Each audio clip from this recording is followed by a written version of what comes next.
S'il y a bien un truc qui ressort de cette période électorale, c'est qu'on a un problème en France. On est divisé.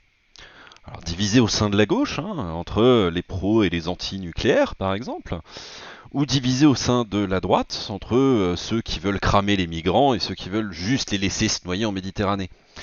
On manque d'unité. Et pour ça on avait une solution. Une solution qui était toute proche, qui était apportée, mais non 98% du peuple n'a pas voulu. Une solution aux cheveux longs, une solution qui a une voix. Je veux bien sûr parler de Francis Lalanne. Le pauvre n'a fait que 2% aux législatives et c'est bien dommage car il était l'élu, celui qui était censé apporter l'équilibre dans la France. Ah, vous me croyez pas que Lalanne était la solution et représentait l'unité des courants politiques français? Ok. Imaginez 2 minutes. Vous êtes député, encarté PCF. Non mais posez cet argent public, on a dit PCF, pas les Républicains. Bon, donc vous êtes député PCF et depuis des années, vous échangez des regards assassins avec les députés Rassemblement National de l'autre côté de l'hémicycle, en essayant que ces regards soient assez noirs pour leur déplaire encore davantage. Et là, tout à coup, Francis Lalanne s'avance à la tribune et ne chante pas.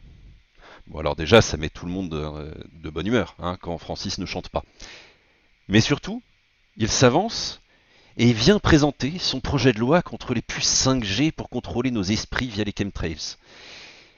Et ben je suis certain qu'à ce moment, même le plus staliniste des députés échangera un regard complice et amusé avec son homologue qui trouve que quand même Goebbels c'était pas un mauvais bougre. Et c'est bien ça le début de l'unité politique. Ça commence avec des regards complices, et puis après, devant l'urinoir de l'Assemblée nationale, on retrouve Quatennens et Collard en train de se fendre la poire en repensant à la dernière intervention de Francis. Marion Maréchal et Sandrine Rousseau qui iront boire un godet et finiront par devenir de grandes amies, simplement parce qu'elles auront eu la même réaction face à l'absurde.